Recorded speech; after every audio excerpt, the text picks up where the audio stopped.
check up natin si Pinty kasi ayan na gumawa ng switch ng crown light niya. So general check up na rin siya. Change oil na.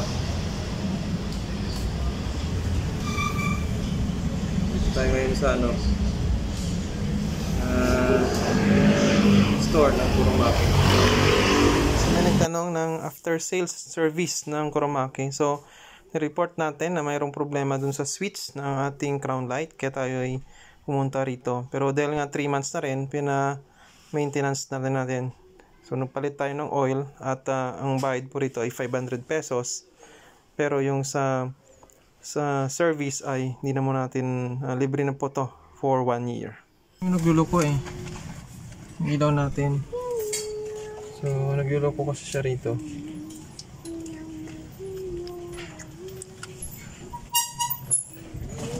Isang press lang natin dapat.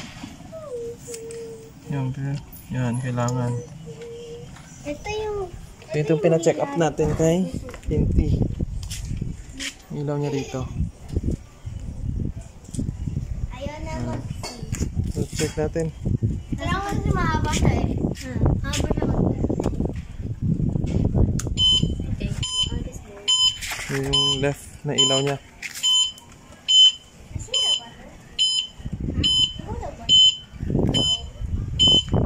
Likod.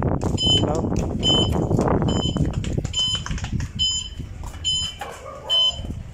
Naman sa likod.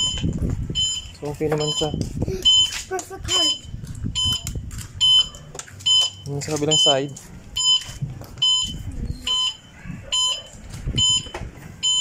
Daya. Dapat sa likod nag-ano din. Nag-ano bang likod? Daya. Plus 15, plus 15. Dito sa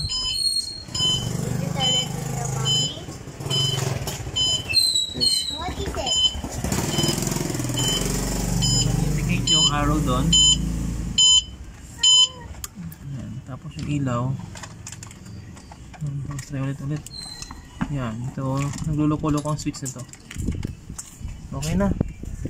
Ngayon po ang pina-check up natin kay Pinty. Pa-check up natin. Batayin na natin. Thank you.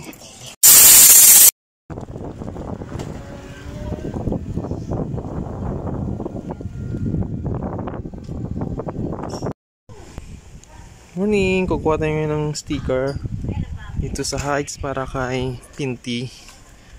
So kailangan natin ng sticker sa 2024 January na ngayon. May renewal na. Para legal na pong tatakbo ang ating e-bike na hindi nakukuha ng gate pass everyday. Bayad na tayo ng ating sticker. Mas mayroon pa tayong binayaran na previous year na monthly dues yan. Mas meron pa tayong babayaran. Kaya nakuha na natin ang sticker. So ito yung ilalagay natin kay Pinty.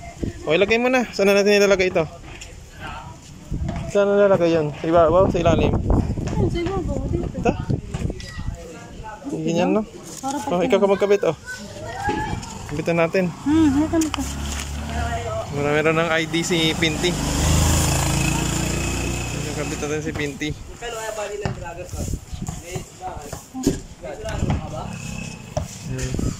Dito tamaan na ano, wiper. Taas ng unti, okay na yan? Okay na yan. Wow, very good na. May number na si Pinty. Ang ganda-ganda Oh, mo. bagay. Yun lang. So may sticker na si Pinty. Bye-bye. Hanggang sa susunod na videos.